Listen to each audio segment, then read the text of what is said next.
Je circule sur une voie à sens unique. Oui, réponse A. Non, réponse B. Je serre à gauche dans la voie pour tourner à gauche.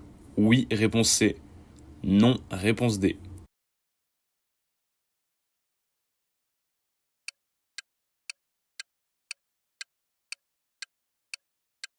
Alors comment on peut savoir juste avec cette image si on circule sur une voie à sens unique ou non? Et là, l'information qui nous dit qu'on circule bien sur une voie à sens unique, ça va être la ligne de stop. Elle prend toute la largeur de la voie. Donc ça veut dire qu'on circule bien sur une voie à sens unique. Si ça avait été une route à double sens, la ligne de stop se serait arrêtée à peu près au milieu. Elle serait uniquement sur la partie droite de la voie. Est-ce que par contre, il faut serrer à gauche dans la voie pour tourner à gauche? En réalité, la question se pose même pas puisqu'on a un panneau qui nous oblige de tourner à droite. Donc on ne peut pas tourner à gauche. Ce panneau circulaire avec le fond bleu, c'est bien un panneau d'obligation et il nous interdit de tourner à gauche à cette intersection. Bien sûr, s'il n'y avait pas eu ce panneau, si tourner à gauche était autorisé, en effet, il aurait fallu serrer à gauche dans la voie pour justement tourner à gauche. Donc les bonnes réponses, c'était la A et la D. Ce voyant fait référence au feu de brouillard arrière. Oui, réponse A. Non, réponse B. Je les allume quand il pleut. Oui, réponse C. Non, réponse D.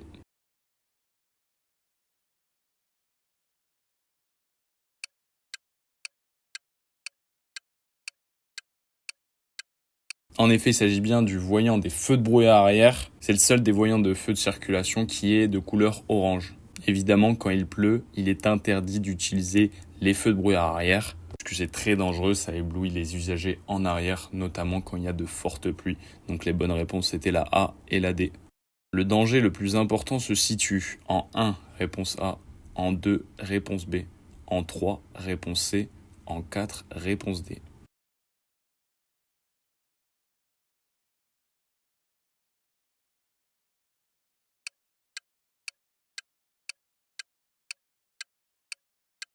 Le danger le plus imminent, le plus important, ça va être le 3. Puisqu'on voit que le véhicule a ses feux de recul allumés, ça veut dire qu'il est en train de reculer, il est en train de manœuvrer pour justement se positionner sur la voie. Il faut savoir que le véhicule 3 dans cette situation n'est pas prioritaire, donc il est censé nous céder le passage. Mais on a de l'incertitude par rapport à ça, puisqu'on ne sait pas si le conducteur justement nous a vus, s'il va réellement nous céder le passage ou pas. Donc en tous les cas, il va falloir ralentir et garder le pied sur la pédale de frein. En ce qui concerne les autres véhicules, il n'y a pas forcément de danger imminent. On a le véhicule 1 qui circule dans le sens inverse de la circulation. A priori, il n'y aura pas de souci à ce niveau-là. Le véhicule 2 qui roule en avant, a priori, pas de souci. Distances de sécurité sont respectées. La même chose pour le véhicule 4 qui est dans le rétroviseur. On voit bien ces deux phares, ces deux pneus. Donc il est pareil, à une distance de sécurité raisonnable. Donc pas de souci à ce niveau-là. Le danger le plus important, c'était vraiment en 3 qui se situe. Donc la bonne réponse était la C. Concernant le triangle de présignalisation, son utilisation est recommandée sur l'autoroute. Oui, réponse A. Non, réponse B.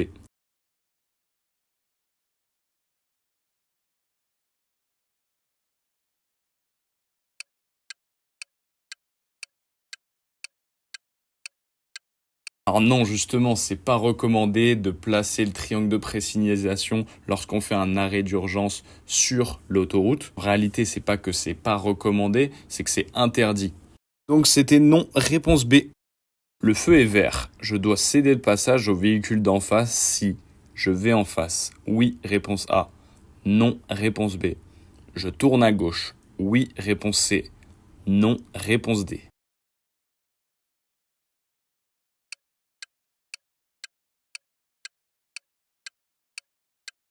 Donc le feu est vert. Donc en tous les cas, si je vais tout droit, je vais être prioritaire et je ne vais pas devoir céder le passage à qui que ce soit. Par contre, il y a des situations, lorsque j'ai un feu vert sur des intersections justement à double sens de circulation, lorsqu'on tourne à gauche, c'est possible par moment qu'il faille céder le passage aux usagers d'en face lorsqu'on tourne à gauche. Par contre, là, on a une information supplémentaire. Il y a le feu de la croix rouge, on appelle ça une croix grecque. Et ce feu nous informe que le véhicule d'en face a un feu rouge en ce moment. S'il a un feu rouge, évidemment, je vais pouvoir passer, je ne vais pas lui céder le passage puisqu'il a un feu rouge. Par contre, au moment même où ce feu de cette croix grecque rouge s'éteint, si mon feu est encore vert, lorsque je vais tourner à gauche, je vais devoir céder le passage justement à ce véhicule d'en face. Mais là, c'est pas le cas puisqu'il est toujours allumé. Donc, le véhicule d'en face a un feu rouge. Donc, en tournant à gauche, je ne vais pas lui céder le passage, je suis prioritaire. Donc, les bonnes réponses, c'était la B et la D. Dans cette voie, je peux rouler à 70 km/h. Oui, réponse A. Non, réponse B. J'actionne mon clignotant droit. Oui, réponse C. Non, réponse D.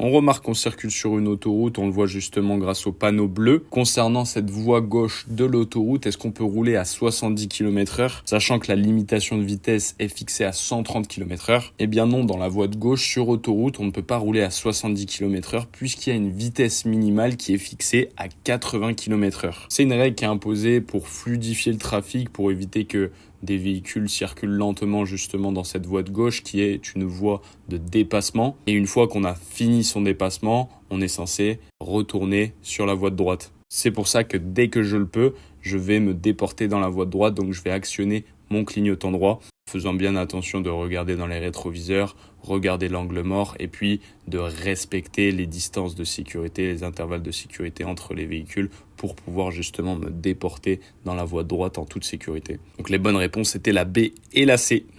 Les deux véhicules consomment la même quantité de carburant par kilomètre et roulent à la même vitesse. Le véhicule A, par rapport au véhicule B, consomme plus de carburant, réponse A, moins de carburant, réponse B, autant de carburant, réponse C.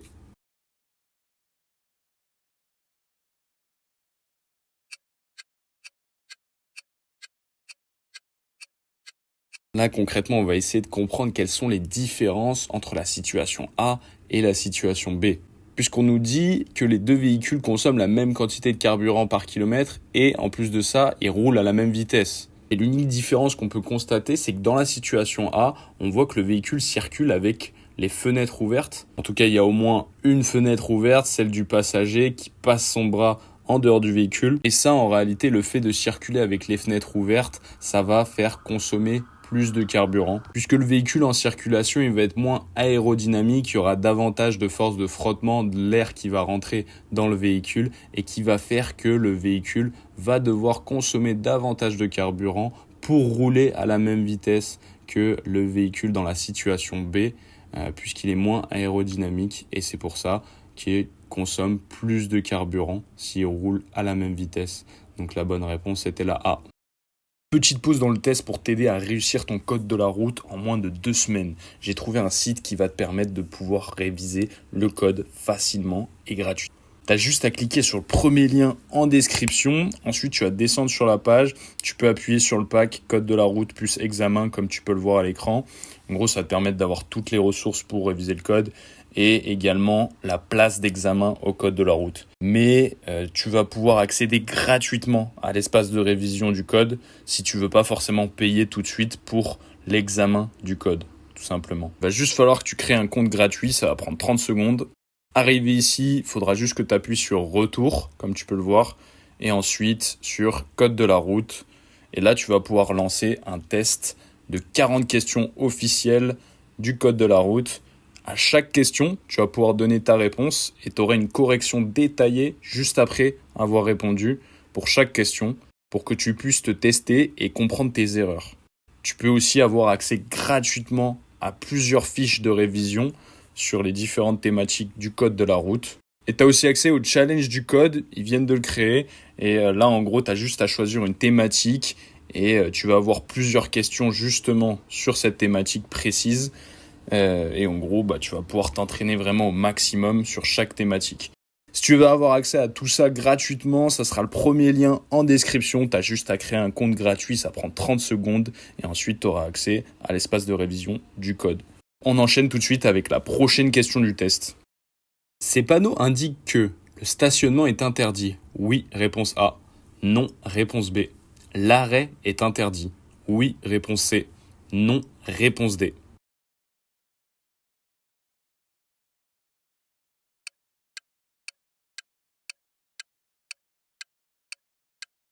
Ces panneaux d'interdiction, ils vont interdire justement le stationnement, mais pas l'arrêt, puisque le panneau qui interdit le stationnement et l'arrêt, ça va être ce panneau-ci avec les 2 barres rouges. Dans ce cas-là, il y a une seule barre, donc ça interdit uniquement le stationnement. Sauf pour les handicapés, puisque on voit qu'il y a un panonceau juste en dessous des panneaux d'interdiction. Donc les bonnes réponses, c'était la A et la D.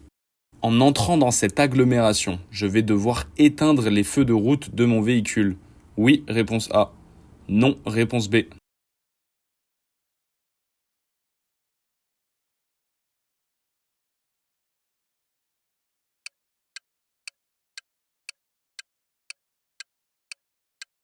A priori, avec l'image qu'on a sous les yeux, on ne remarque pas forcément d'éclairage dans cette agglomération. Donc qu'on soit en agglomération ou hors agglomération, lorsqu'il n'y a pas d'éclairage, il faut circuler en feu de route. J'éteindrai les feux de route de mon véhicule s'il y aurait un véhicule face à moi pour ne pas éblouir le conducteur. Donc c'était non, réponse B.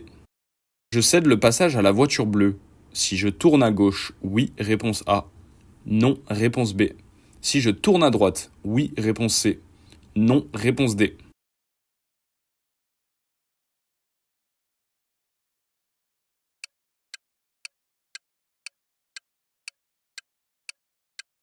Dans cette situation, on est en présence d'une intersection assez particulière. On voit que le véhicule bleu est sur notre droite, mais il n'est pas sur cette première intersection.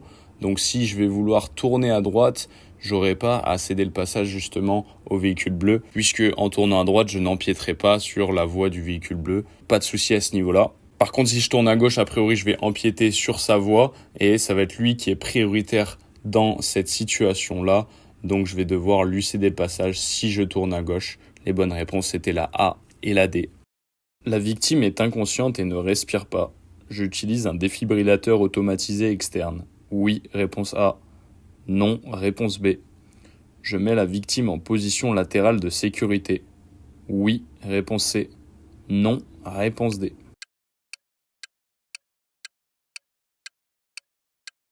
Lorsqu'une victime est inconsciente, ce qu'il faut déterminer dans un premier temps, c'est si elle respire ou non. Et ça va déterminer la suite de l'intervention. En l'occurrence, la victime, elle ne respire pas. Là, il faut utiliser un défibrillateur automatisé externe pour rétablir l'activité cardiaque. On mettrait la victime en position latérale de sécurité uniquement si la victime serait inconsciente, mais si elle respirait, justement. Donc les bonnes réponses étaient la A et la D. Il s'agit d'une ligne discontinue. Oui, réponse A. Non, réponse B. Je peux dépasser le véhicule noir. Oui, réponse C. Non, réponse D.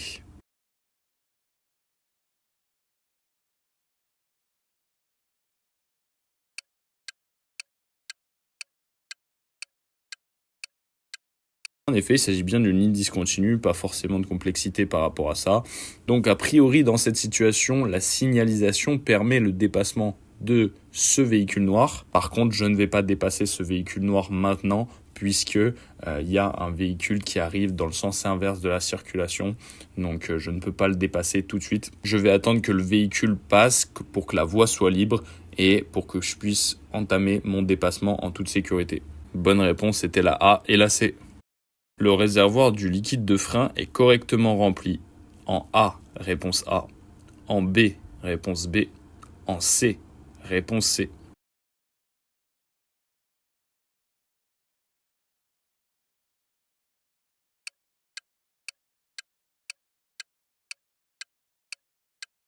Pour que le réservoir soit correctement rempli, il faut que le niveau soit au-dessus du minimum et en dessous du maximum. On peut voir dans le A que le niveau du liquide de frein est trop bas, il est en dessous de la barre du minimum. Dans le C, le niveau du liquide de frein est trop haut, il dépasse la barre maximum. Donc le réservoir correctement rempli, c'était le B, puisque le niveau se situe bien entre le minimum et le maximum.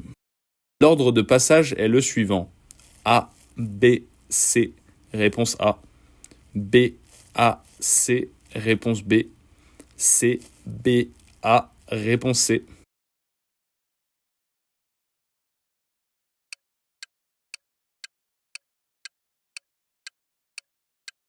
Donc là, dans cette intersection, dans cette situation, on n'a pas de signalisation particulière. Donc c'est la règle de priorité à droite qui s'applique. On remarque que la voiture C n'a pas de véhicule sur sa droite, donc elle va être prioritaire. Ensuite, la voiture B est sur la droite de la voiture gauche, donc la voiture B va passer en deuxième. Et enfin, une fois que les véhicules B et C seront passés, le véhicule A pourra passer en dernier. La bonne réponse était la C. À cette intersection, je devrais céder le passage à droite. Oui, réponse A. Non, réponse B.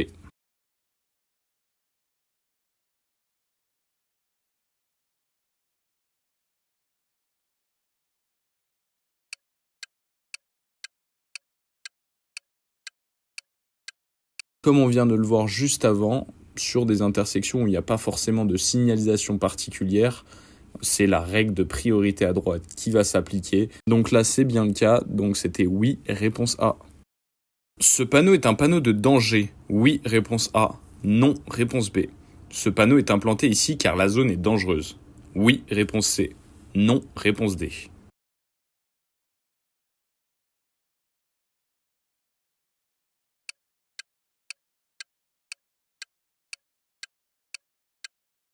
Et non, c'est pas un panneau de danger, les panneaux de danger sont triangulaires. Là, on est sur un panneau d'interdiction, une interdiction de rouler au-delà de 90 km/h pour les automobilistes. Et en effet, il est bien implanté ici puisqu'on est dans une situation d'un virage dangereux, donc la vitesse est limitée à 90 km/h jusqu'à nouvel ordre. Les bonnes réponses c'était la B et la C. Sur cette route, la vitesse est limitée à 90 km/h, réponse A, 110 km/h, réponse B, 130 km/h, réponse C.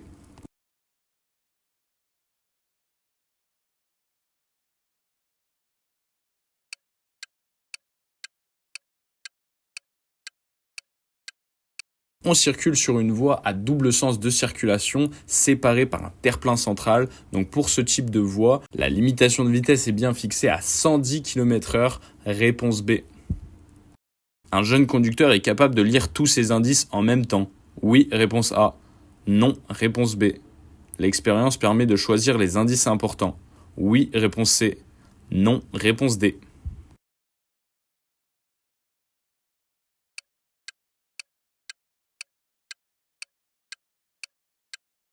En effet, quand on débute la conduite, qu'on n'a pas forcément beaucoup d'expérience, c'est assez compliqué de percevoir toutes les informations, tous les indices en même temps. Et l'expérience nous permet justement de choisir les indices importants, de hiérarchiser un petit peu les indices pour savoir lequel est le plus important par rapport à un autre, sur lesquels focaliser son attention finalement, pour pouvoir avoir une conduite dans les règles et puis qui soit sécuritaire. Donc les bonnes réponses étaient la B et la C. Je ralentis. Oui, réponse A. Non, réponse B. Je cède le passage au camion. Oui, réponse C. Non, réponse D.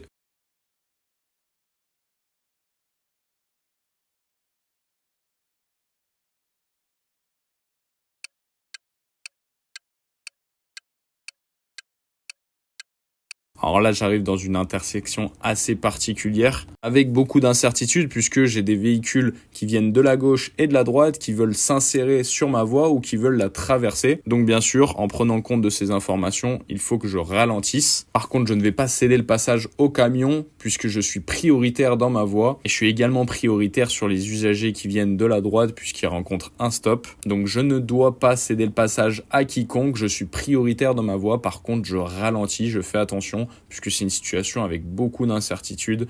Donc les bonnes réponses étaient la A et la D. Le plus important est le marquage au sol. Oui, réponse A. Non, réponse B. Le regard du conducteur. Oui, réponse C. Non, réponse D.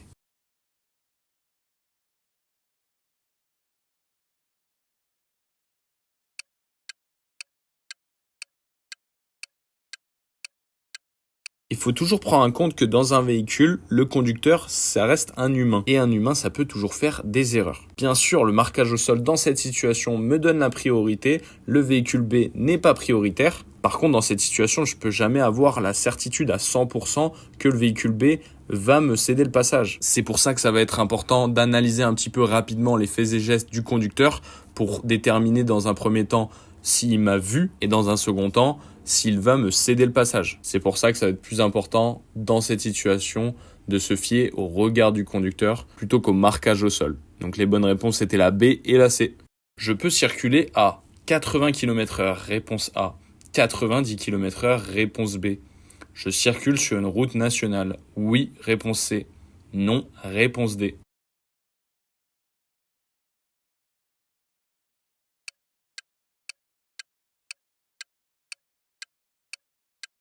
Alors sur cette route, on voit que la vitesse est limitée à 90 km/h. Donc on peut évidemment circuler à 90 km/h maximum, mais rien ne nous empêche de circuler également à 80 km/h. Et pour déterminer sur quel type de route on circule, on avait juste à regarder les panneaux et on voit qu'on circule sur la nationale 274. Donc les bonnes réponses étaient la A, la B et la C. La signalisation indique un passage piéton à proximité, réponse A. Un arrêt de bus à proximité, réponse B. Un passage piéton à 50 mètres, réponse C. Un arrêt de bus à 50 mètres, réponse D.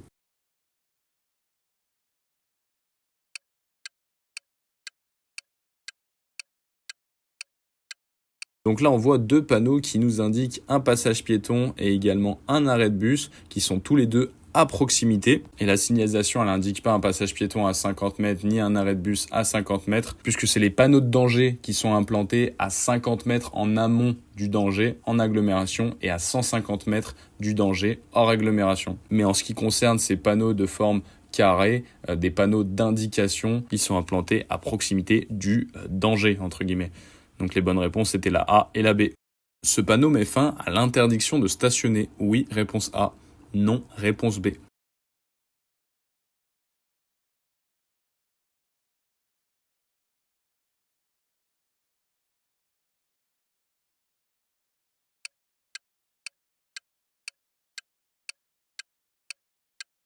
Il faut savoir que ce panneau met fin à toutes les interdictions précédentes, sauf à l'interdiction de stationner et de s'arrêter. C'est quelque chose qu'il faut mémoriser, c'est une exception parmi tant d'autres dans le code de la route. Donc c'était bien non, réponse B.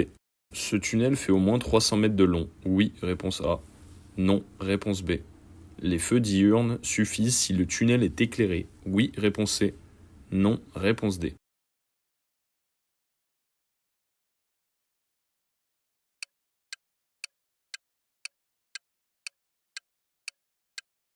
Alors comment on peut savoir si ce tunnel fait au moins 300 mètres de long? Eh bien, il faut juste savoir que ce panneau qui indique l'entrée dans un tunnel, il est implanté uniquement en amont des tunnels qui font au moins 300 mètres de long. Donc ce tunnel, il fait au minimum 300 mètres de long. Et est-ce que les feux diurnes suffisent si le tunnel est éclairé? Eh bien non, que le tunnel soit éclairé ou non, les feux diurnes ne suffisent pas. En tous les cas, il faudra allumer les feux de croisement. Donc les bonnes réponses étaient la A et la D. Pour ne pas être obligé de maintenir la pression sur la pédale d'accélérateur, j'utilise le limiteur de vitesse. Oui, réponse A. Non, réponse B. J'utilise le régulateur de vitesse. Oui, réponse C. Non, réponse D.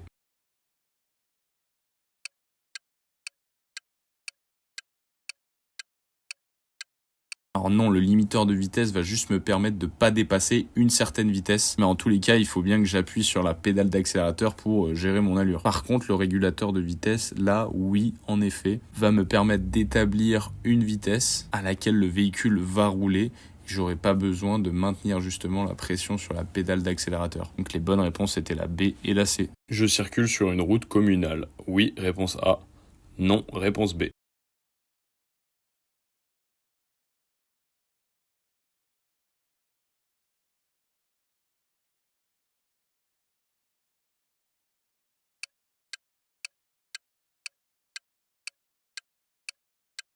Pour savoir sur quelle route on circule, il y avait juste à regarder la balise et on voit qu'on circule sur la départementale 532.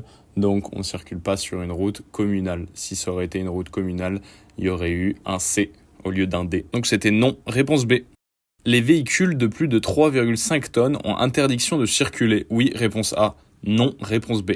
Le passage à niveau se situe à environ 50 mètres. Oui, réponse C. Non, réponse D.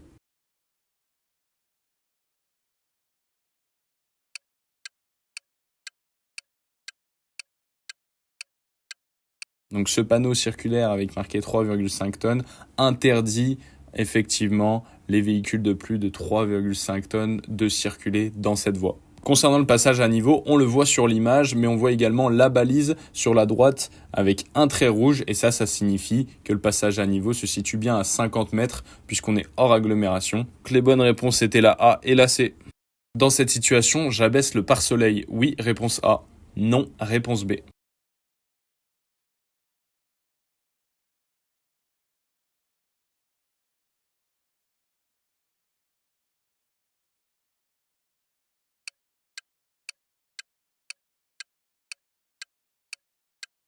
On remarque dans cette situation que c'est très ensoleillé, donc pour éviter d'être ébloui, on va abaisser le pare-soleil. Donc c'était oui, réponse A. En tant que jeune conducteur, je suis limité à 60 km/h. Oui, réponse A. Non, réponse B. Il m'est interdit de dépasser des véhicules de plus de 3,5 tonnes. Oui, réponse C. Non, réponse D.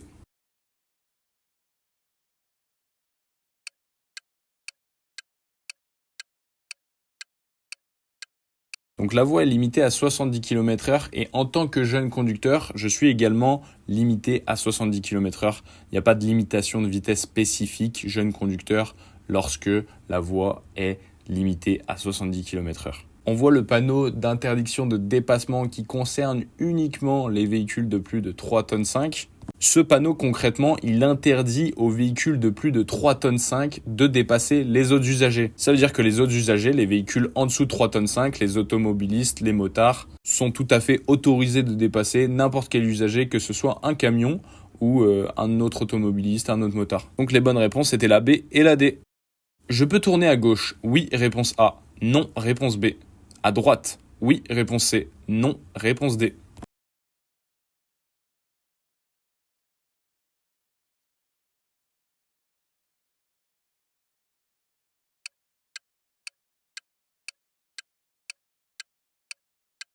On remarque le panneau d'interdiction de tourner à droite, donc évidemment on ne peut pas tourner à droite. Et il y a également un autre panneau qui nous indique une voie à sens unique, donc il faut tourner à gauche, avec également une bande cyclable dans le sens inverse de la circulation.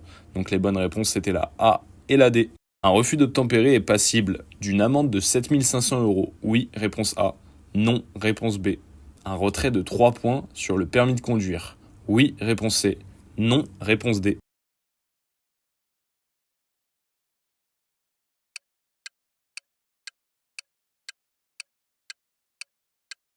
Le refus d'obtempérer, c'est lorsqu'un conducteur ne va pas s'arrêter après qu'il en ait reçu l'ordre de la part d'agents de police ou de la gendarmerie. Il faut faire la différence avec le délit de fuite. Le délit de fuite, c'est lorsque le conducteur qui est impliqué dans un accident va s'enfuir tout simplement, ne va pas s'arrêter. Donc les bonnes réponses étaient la A et la C. Je peux circuler en feu de croisement. Oui, réponse A. Non, réponse B. Je peux circuler en feu de position seule. Oui, réponse C. Non, réponse D.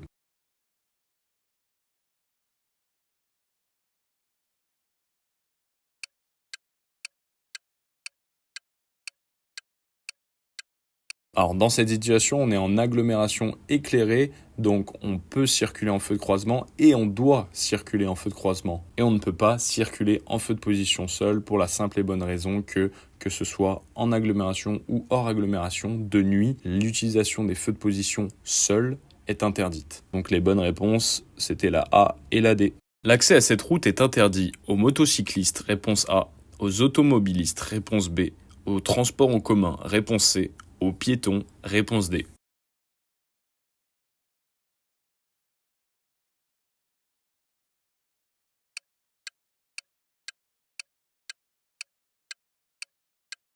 Donc ce panneau interdit aux motocyclistes, aux automobilistes et également aux transports en commun l'accès à cette route tout simplement. Donc les bonnes réponses étaient la A, la B et la C. Le croisement est impossible. C'est au véhicule rouge de reculer. Oui, réponse A. Non, réponse B.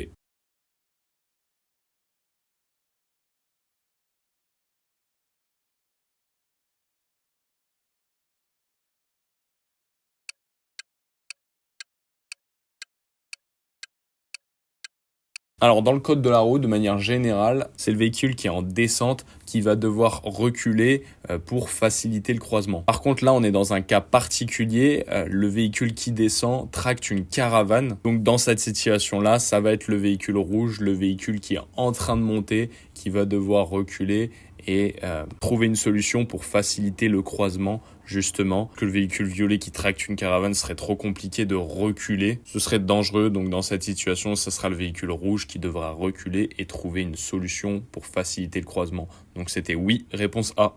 Par temps de pluie, en tant que jeune conducteur, la vitesse m'est limitée à 90 km/h, réponse A. 100 km/h, réponse B. 110 km/h, réponse C.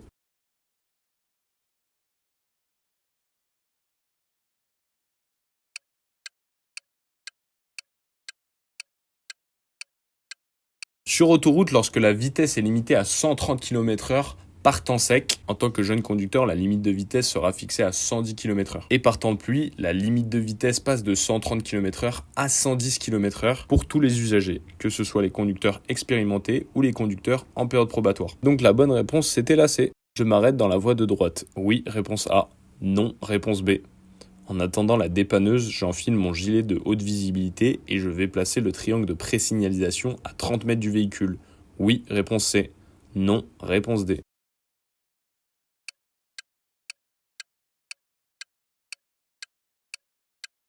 Donc ce voyant rouge s'allume sur mon tableau de bord, il signifie un problème de batterie. Donc je dois m'arrêter immédiatement, donc je me place dans la voie de droite, dans la bande d'arrêt d'urgence pour m'arrêter justement. Une fois que je suis arrêté, j'active les feux de détresse de mon véhicule, j'enfile le gilet de haute visibilité et je sors du véhicule par la portière passager. Et ensuite, je sors de la route en chevauchant la barrière. Mais je ne vais pas placer le triangle de présignalisation à 30 mètres en amont du véhicule puisque la circulation en tant que piéton, même sur la bande d'arrêt d'urgence, est interdite, on l'a vu au début de la vidéo. C'est interdit de placer le triangle de présignalisation sur autoroute car c'est beaucoup trop dangereux.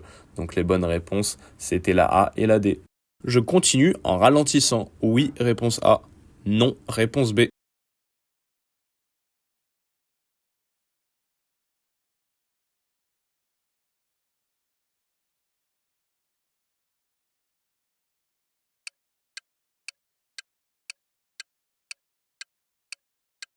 Donc là, on est en présence d'un feu orange clignotant. Concrètement, ça remplace un feu vert. Ça nous demande juste de redoubler d'attention. Donc je continue en ralentissant, en faisant attention à mon environnement. Donc c'était oui, réponse A. Je peux dépasser ce cycliste en chevauchant cette ligne. Oui, réponse A. Non, réponse B. En franchissant cette ligne. Oui, réponse C. Non, réponse D.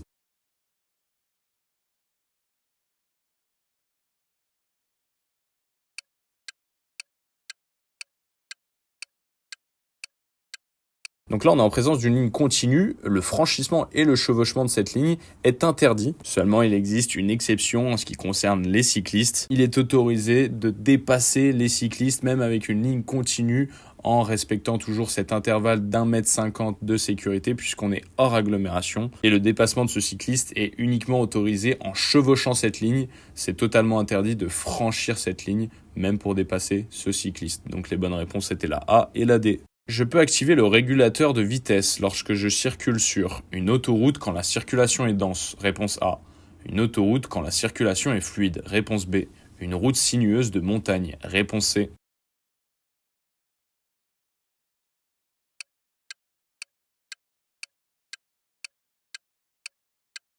Le régulateur de vitesse, on a parlé de son utilisation plus tôt, il va nous permettre de maintenir une vitesse constante sans forcément appuyer sur la pédale d'accélérateur. Donc ça forcément ça va nous être utile sur des routes longues de plusieurs kilomètres où la circulation est fluide. Puisque si la circulation est dense, typiquement en cas d'embouteillage, là on va pas utiliser notre régulateur de vitesse puisqu'on va devoir ajuster notre allure à la situation. Même chose en ce qui concerne une route sinueuse de montagne où on va avoir plusieurs virages dangereux où il va falloir freiner.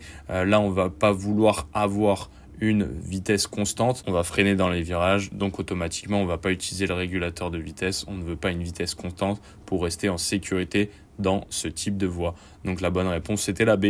Je suis bien placé pour aller à Saint-Lô. Oui, réponse A. Non, réponse B. Je suis bien placé pour aller à Cherbourg. Oui, réponse C. Non, réponse D.